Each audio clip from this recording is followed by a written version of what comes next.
नमस्कार मित्रांनो, मी रामेश्वर जाधव पुन्हा एकदा आलेलो आहे तो आपल्यासाठी एक नवीन व्हिडिओ घेऊन। या व्हिडिओमध्ये आपण बघणार आहोत, जर आपण नोकरी करत असाल तर या ठिकाणी जर आपण ज्यावेळेस आपली नोकरी सोडतो तर त्यावेळेस आपल्याला एक बोनसच्या स्वरूपामध्ये एक फिक्स अमाऊंट दिली जाते। ती अमाऊंट आपल्याला कशा प्रकारे घ्यायची आहे आणि त्याला आपण या ठिकाणी ग्रॅज्युटी देखील असं म्हणतो।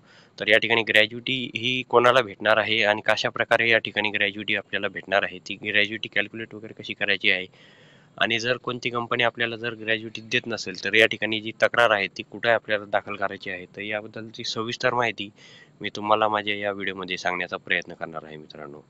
पण जर या अगोदर जर आपण माझ्या चॅनलवर जर नवीन आला असाल तर कृपया चॅनलला सबस्क्राईब करून घ्या, जेणेकरून अशाच प्रकारचे नवीन व्हिडिओ मी तुमच्यापर्यंत पोहोचवत राहील मित्रांनो। आणि व्हिडिओ जर आपल्याला आवडल्यास या व्हिडिओला जास्तीत जास्त लाईक करून शेअर करायला नक्कीच विसरू नका। चला तर मग सुरू करूया आजच्या आपल्या नवीन व्हिडिओला।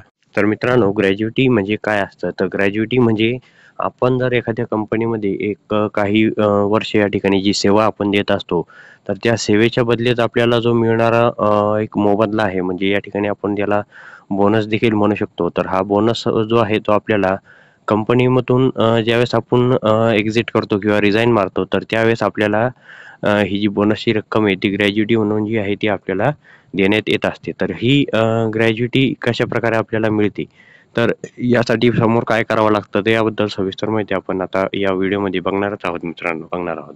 तर आता ग्रॅज्युटी कशी मोजायची आहे तर या ठिकाणी आपण बघू शकतो, ग्रॅज्युटी बरोबर या ठिकाणी जे 15 दिवस या ठिकाणी जे आहेत ते धरले जातात आणि त्याला गुणिले जो आपला शेवटचा जो पगार काढलेला असतो तो शेवटचा पगार गुणिले आपला जो कार्यकाळ आहे, म्हणजे आपण जर या ठिकाणी 4 वर्ष 5 वर्ष, 6 वर्ष, 7 वर्ष असं जर या ठिकाणी काम केलेलं असेल तर जो कार्यकाळ या ठिकाणी टाकायचा आहे आणि त्याला भागिले 30 करायचा आहे। तर या ठिकाणी आपण बघू शकतो, उदाहरणार्थ जर आपले जर 35,000 रुपये या ठिकाणी जर मूळ वेतन असेल तर ग्रॅज्युटीची रक्कम काही अशा प्रकारे आपल्याला काढता येते, 15 गुणिले 35,000 आणि त्याला गुणिले 7, त्याच्यानंतर याला डिवाइड करायचं आहे 30ने आणि त्यानंतर जी उत्तर येणार आहे ती तुम्हाला ग्रॅज्युटी या ठिकाणी तुमच्या कंपनीमार्फत देण्यात येते। तर या ठिकाणी या ठिकाणी आपण बघू शकतो, आता 4 वर्ष 7 महिने जर मी या ठिकाणी कोणत्या कंपनीत जर काम केलेलं असेल, आपले भरपूर प्रश्न असतात। जर मी समजा 5 वर्षाच्या कमी या ठिकाणी जर एखाद्या कंपनीत सेवा देत असतो तर या ठिकाणी त्याच्यानंतर मला जे आहे ते ग्रॅज्युटी मिळणार आहे का? तर या ठिकाणी आपण पाहू शकता, पात्र होण्यासाठी कर्मचाऱ्याला 5 वर्ष सेवा पूर्ण करावी लागते। ग्रॅज्युटीच्या पात्रतेच्या निकषानुसार पूर्तता करण्यासाठी कर्मचाऱ्याला सतत 5 वर्ष सेवा या ठिकाणी द्यावी लागते। म्हणजे तुम्हाला आता लक्षात हे ठेवायचं आहे की तुम्ही एखाद्या कंपनीमध्ये जर सतत म्हणजे कंटिन्यू या ठिकाणी जी आहे ती 5 वर्ष सेवा जर दिली असेल तरच तुम्हाला या ठिकाणी जी आहे ती ग्रॅज्युटी मिळू शकते। तर तुम्ही आता असं म्हणसाल की बाबा मी आता काही एका कंपनीत होतो 2 वर्ष, एका कंपनीत होतो 1 वर्ष, एका कंपनीत होतो 2 वर्ष, तर या ठिकाणी सगळे मिळून माझी 5 वर्ष झालेले आहे, मी काम केलेलं आहे, तर मला या ठिकाणी ग्रॅज्युटी मिळेल का? तर नाही मित्रांनो, अशा ठिकाणी कोणत्याही प्रकारची ग्रॅज्युटी मिळत नाही।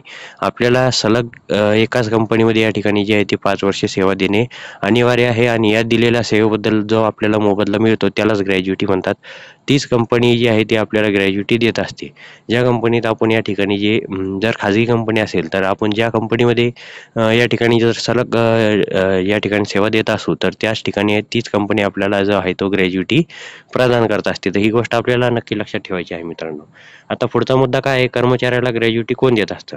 तर आता ग्रॅज्युटी म्हणजे नियोक्ता त्याच्या कर्मचाऱ्याला कंपनीला देऊन केलेल्या सेवेबद्दल जी आपल्याला रक्कम देते त्या रकमेला या ठिकाणी ग्रॅज्युटी असे म्हणत असतात। मात्र कंपनीने 5 वर्ष किंवा त्याहून अधिक काळ काम करणाऱ्या कर्मचाऱ्यांना या ठिकाणी जी आहे ती ग्रॅज्युटी ची जी रक्कम आहे ती या ठिकाणी दिली जाते। म्हणजे तुम्हाला लक्षात हेच ठेवायचं आहे की तुमची कमीत कमी सेवा जी आहे ती 5 वर्ष किंवा त्याच्यापेक्षा जास्त असणे आवश्यक आहे, त्यानंतरच या ठिकाणी जी आहे ती तुम्हाला ग्रॅज्युटी मिळणार आहे मित्रांनो। आता त्याच्यानंतर या ठिकाणी आपण बघणार आहोत दुसरा मुद्दा, ग्रॅज्युटीवर जर जे काही व्याज आहे ते व्याज आपल्याला मिळत असते का? तर नाही मित्रांनो, ग्रॅज्युटीवर असं कोणत्याही प्रकारचं व्याज मिळत नसते। ही जी ग्रॅज्युटी आहे, जर तुम्हाला ग्रॅज्युटी मिळण्यास जर कधी उशीर झाला 30 दिवसाची वरती, आता या ठिकाणी आपण बघू शकता सरकारी नियमानुसार नियोक्त्याने कर्मचाऱ्याच्या पूर्ण आणि अंतिम सेटलमेंट तारखेपासून 30 दिवसाच्या आत ग्रॅज्युटी सोडली पाहिजे।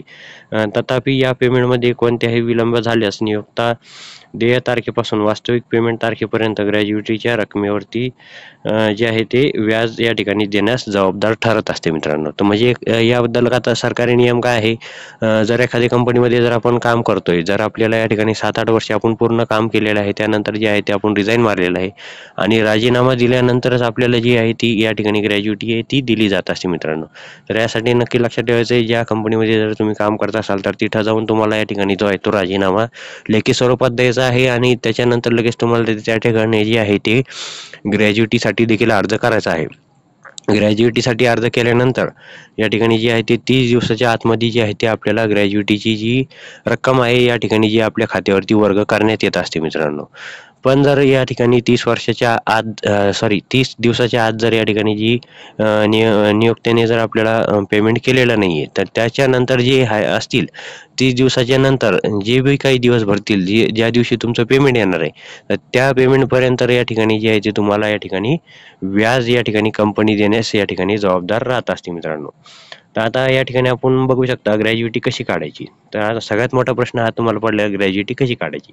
तर तुम्हाला तुमच्या नियोक्त्याकडे ग्रॅज्युटी अर्ज सबमिट करायचा आहे आणि ते ग्रॅज्युटी अर्ज सबमिट करणे या ठिकाणी तुम्हाला आवश्यक आहे. तुमची जर सेवानिवृत्त किंवा कंपनीतून निघण्यापूर्वी हे सबमिट करा, नाही अन्यथा या ठिकाणी तुम्हाला या ठिकाणी जो आहे तो ग्रॅज्युटीचा लाभ दिला जाणार नाही.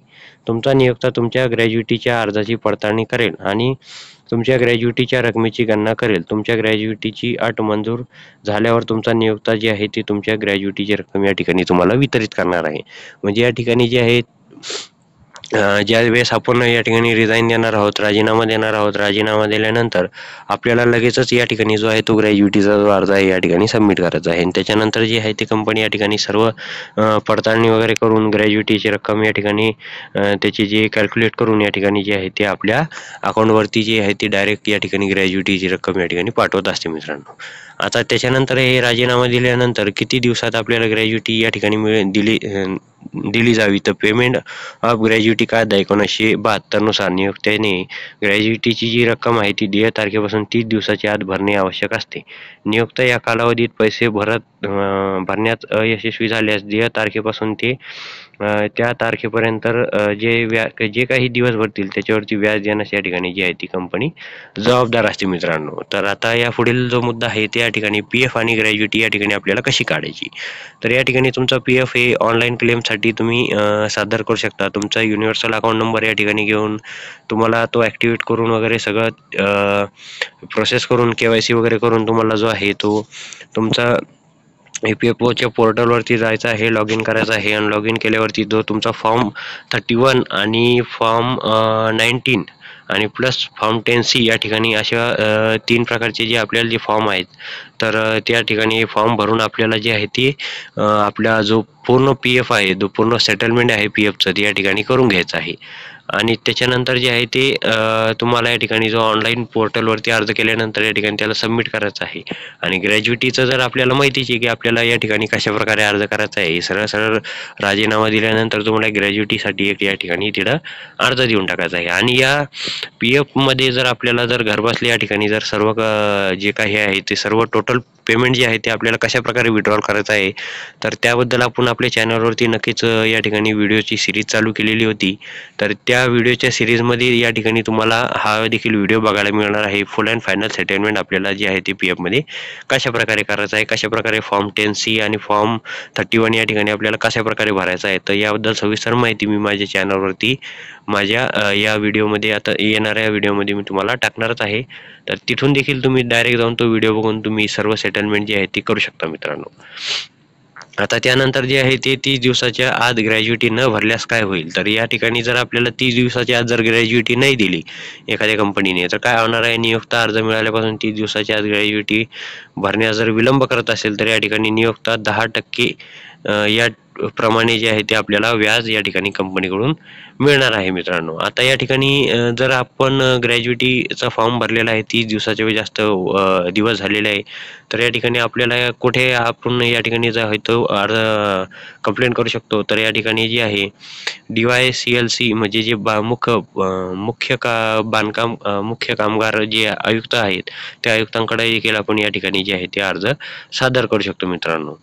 तर या ठिकाणी ही काही होती अशा प्रकारे माहिती. जर आपल्याला नोकरीमधून आपण जर सोडत असाल तर भरपूर लोकांनाही माहीत नाही की आपण कशाप्रकारे जी आहे ती ही ग्रॅज्युइटी काढू शकतो आणि ग्रॅज्युइटी म्हणजे काय हे देखील भरपूर लोकांना माहिती नाही आहे.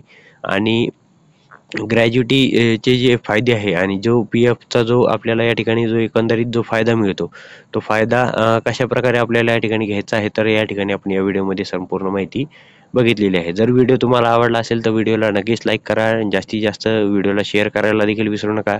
आणि जर चॅनलवर जर नवीन आला असाल तर कृपया चॅनलला देखील सबस्क्राईब करून घ्या मित्रांनो. जेणेकरून अशाच प्रकारचे नवीन व्हिडिओ मी तुमच्यासाठी घेऊन येत राहील.